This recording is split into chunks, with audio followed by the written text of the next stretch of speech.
avons ce devoir-là de chercher toujours entre nous, déjà entre nous, la paix, déjà entre nous, le pardon, comme je le disais, qui est la condition. S'il n'y a pas de pardon, il n'y a pas de paix. Dans notre vie d'aujourd'hui, frères et sœurs, personne d'entre nous, bon, sauf peut-être que vous, parce que vous êtes les gens bien, vous n'êtes pas comme ça, mais dans notre vie, il nous arrive toujours d'avoir des ennemis. Dans notre vie, il nous arrive d'avoir des gens qui ne nous aiment pas. Pour rien comme ça, il voit ta tête, il dit que sa tête ne me plaît pas, il te déteste. Et si on ne te déteste pas, il faut te poser les questions, peut-être que tu es mort. Parce que je n'ai vu que de bons témoignages aux obsèques.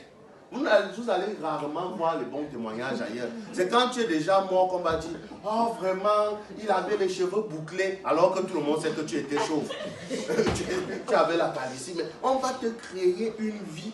On regrette plus les absents que les vivants, malheureusement. Donc, le Christ voudrait nous dire aujourd'hui, aujourd'hui nous nous sommes rassemblés et que nous nous apprêtons à nous quitter. Ce que nous devons ramener avec nous, c'est aussi notre pardon.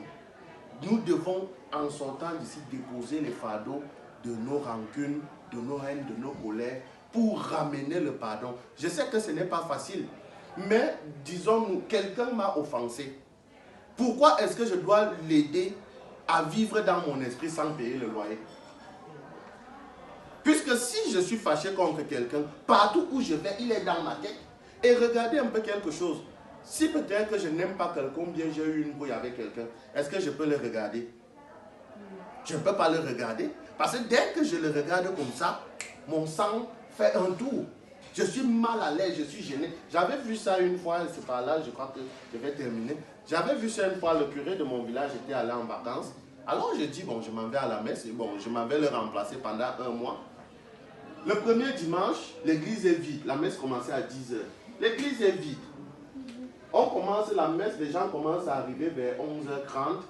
L'église est pleine à la fin de la messe. J'ai dit, bon, comme les gens commençaient à arriver vers 11h30, on va mettre la messe à 11h. Donc, le deuxième dimanche, on met la messe à 11h. L'église était toujours vide.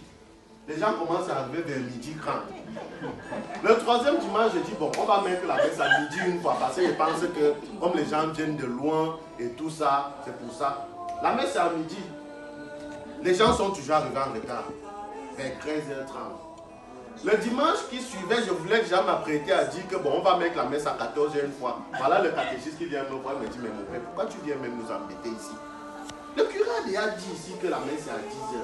Chaque dimanche, toi, tu changeais de... Et il me dit que, mais est-ce que tu ne crois pas que quand on commence la messe à 10h, il n'y a pas les gens? Il me dit, même si tu mets la messe à 22h, il n'y aura pas les gens au début de la messe. Parce que chacun attend toujours que son ennemi s'avance d'abord. Il choisit la place. Comme ça, quand il arrive, quand tu le vois faire la genuflexion à la porte, en fait, ce n'est pas la dévotion. Il regarde qu'il est même allé s'asseoir.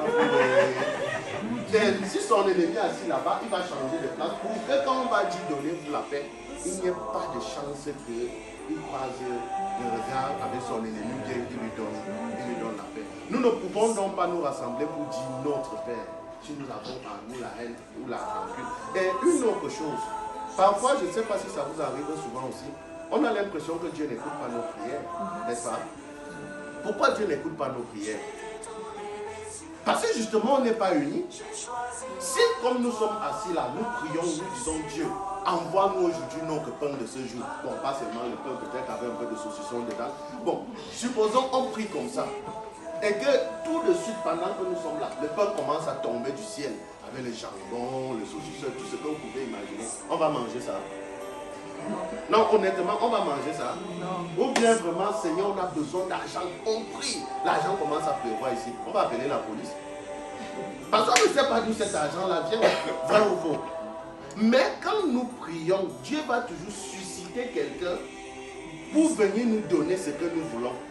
Mais si nous ne sommes pas unis, si nous ne nous entendons avec personne, si nous sommes enfermés dans nos barrières d'égoïsme, de solitude, d'indifférence, comment est-ce que Dieu va nous faire parvenir ce que nous lui demandons? Puisqu'il ne peut pas venir lui-même pour nous dire que voici ce que tu m'as dit. Quand on entend que par Dieu, il voyait Dieu, ce n'est pas facile de voir Dieu. Hein? Si tu as l'apparition chez toi, je ne sais pas si ça vous est déjà arrivé, peut-être vous rentrez, vous approchez mal votre manteau, quand vous voulez vous retourner dans le lit, vous voyez ça, la forme de quelqu'un. Je ne sais pas si vous voyez comment on réagit souvent. Imaginez un peu que tu te réveilles comme ça, quelqu'un te dit c'est moi Dieu. Quand on lit ça dans les livres, c'est beau.